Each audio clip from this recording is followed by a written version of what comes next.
Hi. So I feel like I'm no longer a beginner crocheter. I feel like I'm doing really difficult things. I'm at least an intermediate crocheter, right? And I think that a lot of people have a hard time getting over that bump of just like the frustration of being a beginner crocheter. I was that person, and I remember the things that were really frustrating. And I would just want to make sure, just take some time to tell you what those things were and how you can avoid those frustrating things, which like are pretty small issues in the long in like the big picture of things, but um, it's those little frustrating things that just like will drive you crazy and will make it so that you don't stick with crocheting. So starting with number one, I spent a lot of time trying to crochet, and the yarn would fall off my hands, or the hook would fall off my hands.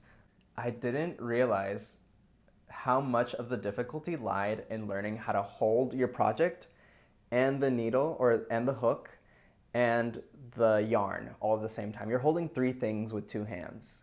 So this is how I do it. I hold my hook like this. I hold my yarn like this so that it's in the way, easily hookable. I hold my project with my middle finger and thumb near where the stitch that I'm working into is. So I will move my thumb and my middle finger around as I work, like that. See how I scooch it down the project as I go. And as far as tension, I do this. So I put the yarn over my pinky, under my ring finger, over my middle finger, under my index finger. That way I can kind of keep my fingers relatively loose and the yarn moves along with me. Or I can keep them tight and then the yarn, you'll see that I'm struggling here by keeping it tight because I'm running out of yarn here on my finger to work with. So yeah, that's how I adjust my tension. That's how I hold my yarn. That's how I hold my project. And this is how I hold my hook. And how I move it is I keep my thumb on the piece of yarn. So my working loop, I guess is what you would call it. And then I use these fingers to just kind of move the hook up and down. Yeah, that's how I crochet. Hope that's helpful to you.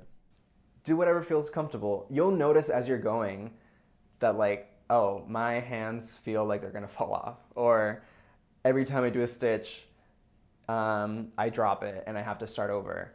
So it'll take some practice, but like really, you wanna make sure to just, before you commit to a project, take the time to learn how to hold the hook, how to hold the yarn, how to hold the project all at the same time. And for me, it took hours of like sitting there and just like, I don't know, playing with a piece of yarn until it felt comfortable. Some of it takes practice, and you also might find that for different projects, you're gonna hold things differently because of the stitches that it requires. So, you know, just listen to your body. Yeah. Number two, and I've mentioned this before, don't start with something monotonous that you're not excited about. It might be tempting, especially if you're like an anxious person, which I tend to be, to say, I'm gonna do this project because it seems really simple and it's not gonna stress me out. But actually, you're gonna get bored probably. You're not gonna learn as many new skills. I feel like every time I have to learn it, I have to stop during a project as I'm following a pattern and say, and look up like, oh, what is this new stitch that they're asking about? Or like, how do I do that thing? Then I take the time to learn that new skill, which is part of the excitement of crocheting, is like learning a new skill. And I also get this moment of like, now that I've learned this new skill, I want to apply it to new projects. And so I get excited about doing new things. And when I have something that I can show off and be proud of, I get a lot, or that I can get compliments from other people for doing, then that really motivates me to keep going. Third thing, let's back up. Before you even start making a project, look up your yarn. What yarn makes sense for you? So the basics you should know about yarn types is that there are animal fibers, there's synthetic fibers, and there's plant fibers. Plant fibers and silk, they don't stretch as much. and they're very drapey. They help you not sweat and like be wet when it's hot outside. So it's good for like summer or for like active wear, or if you're just a sweaty person, cotton is good for you. Wool traps moisture, so you'll feel a lot wetter inside, but it'll also protect you from the elements. So if it's raining and snowing, it keeps you dry, and it keeps you warmer. Um, and synthetic fibers are more like animal fibers in that sense, and they're cheaper. So those are like the things you should know. But really look into what you're making and what makes sense for you. Two more things. One, frogging your work. So frogging means when you just like start over by pulling your yarn and go all the way back down to a point where you made a mistake. If you're gonna put all this time into making something, do it right. You know, if it really doesn't bother you, then move forward. But if it does, frog it. You'll develop muscle memory in doing the project. So having to frog it and do it over again, you'll probably go a lot faster the second time around. In my opinion, frog it when you see a mistake. Don't think twice about it. Okay, last thing I'm gonna mention, weaving in ends. So I'm actually currently weaving in ends for a project that I'm gonna share with y'all next week. If you can believe it, I've done all of this in 6 days, but I don't want to give away too much. I used to leave the ends really short because I'm really stingy and I don't want to waste yarn, and I know like I'm gonna have to cut off most of the ends anyways, even after weaving them in. But actually, if you make them too short, it's just gonna come undone, and I've had multiple things come undone because I didn't weave in the ends. So weave in the ends in multiple directions. Another thing about weaving in the ends is I've learned that you can actually weave in the ends as you crochet. So I want to show you what it means to weave in the ends as I go. So here I have my loose ends. I'm going to hold them against my project. And when I come in with my hook, I'm going to hook around. And in that way, those ends are now stuck inside of my new stitch. And I'm going to keep doing that. It's a little bit annoying to hold in the ends as you hold in the project at the same time, but it's doable, and it's, I think, less annoying than having to weave in the ends later on. And as I go, these ends are getting woven in to the project.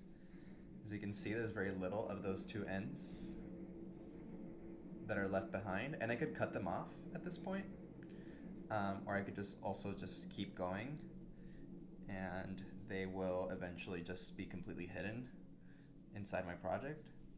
And in this way, you can see, let me actually finish this row while I'm at it.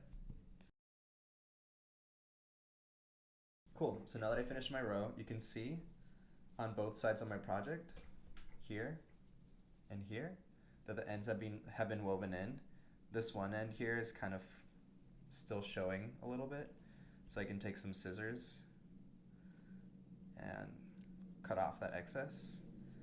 And yeah, and now I can just continue doing my project without having to worry about later on having to tie in some loose ends.